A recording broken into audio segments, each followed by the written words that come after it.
Hey everybody, I'm Trish Moratto, our Senior Communications Manager with SMA America.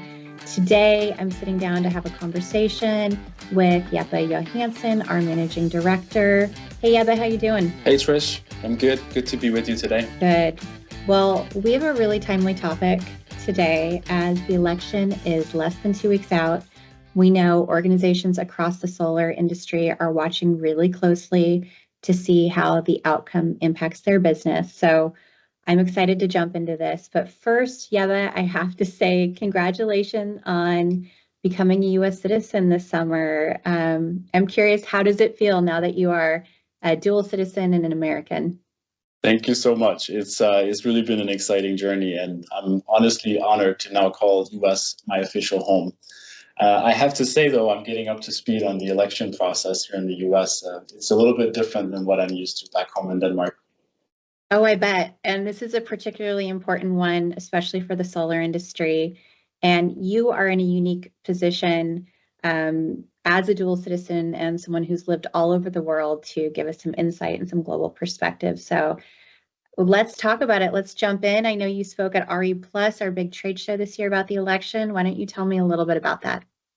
That's right. I had the opportunity to speak at RE Plus this year down in Anaheim a couple of months ago on the potential impact of an upcoming election on the solar industry. And during that conference and following weeks afterwards, there's been a great deal of interest and actually also speculation as we get closer to November. So I'm really happy that I can be with you today and we can continue this conversation. Right. And there's no doubt that this election will be really pivotal in shaping the future of solar manufacturing in the US. There's a lot of different elements for us to consider.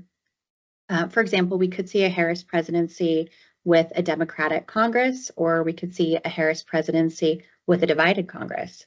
Alternatively, we could see a Trump presidency with a divided Congress or a GOP Congress. So there are many different scenarios we could be looking at. Right. There's a couple of different ways that this one could go, yes. Right. Okay, well, let's zoom out first and let's talk about what we could see if there was either a red wave, a blue wave, total power all the way across the board. Right. So, so the political landscapes is going to influence our industry in a couple of different ways.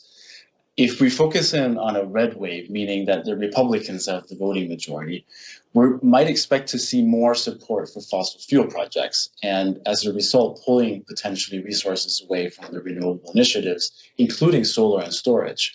And that would mean likely fewer incentives, incentives such as tax credits for manufacturers. On the flip side, though, I think Republicans tend to favor reshoring efforts, which could potentially have benefits to the U.S. solar manufacturers operating in the U.S. By encouraging more production within the country. Okay, so with a red wave, we could see some setbacks, but also potential for domestic production. Now, let's look the other way. What if we saw a blue wave? So on the other side, if we were to see a Democratic voting majority, solar manufacturing is likely going to see a significant boost.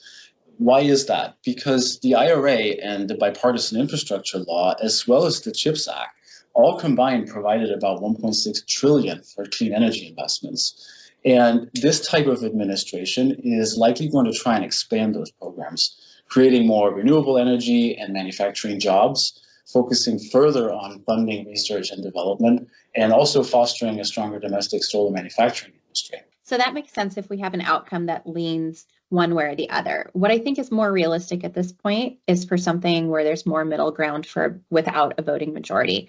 In that case, what do you see happening? Right. So if we have, say, a Harris presidency with a divided Congress, it's likely going to be close to our current scenario, meaning that there is going to be continual pushback from a Republican House and potential legislation put out by the House to try and restrict the IRA provisions. But with a denial in the Senate, as well as potential presidential veto threats. If on the other side we had a Trump presidency with a divided Congress, we're likely going to start to see threats to the IRA. But what's important to keep in mind here is that there's no power over funding already deployed. So a Republican president could potentially try to intervene with the Treasury Department's guidance on increasing tax credits and efforts to try and slow down the implementation of these grant programs under the IRA. Okay, this is really important for our industry because we have all been watching the IRA so closely. So knowing that there's not going to be a lot of power to retroactively go back and freeze funds, but looking at the future, how could the outcome of this election impact future programs, especially for companies like SMA? So the IRA is really a cornerstone in the renewable energy projects.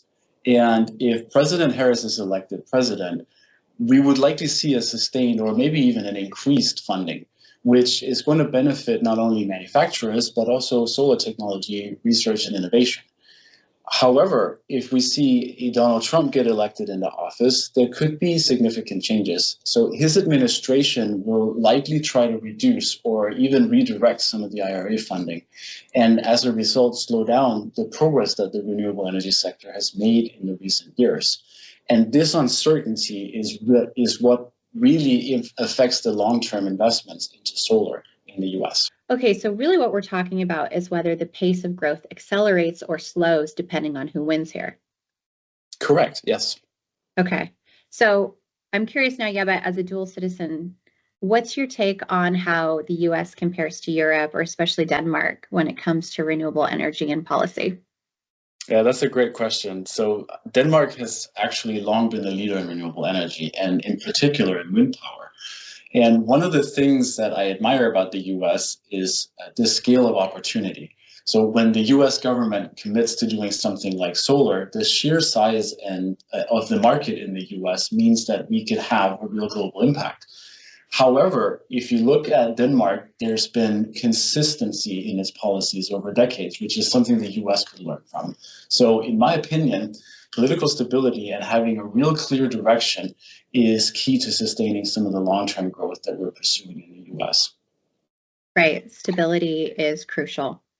You've given us a lot to think about today, Jeppe. Is there anything else that you think we should be particularly looking out for in the upcoming months?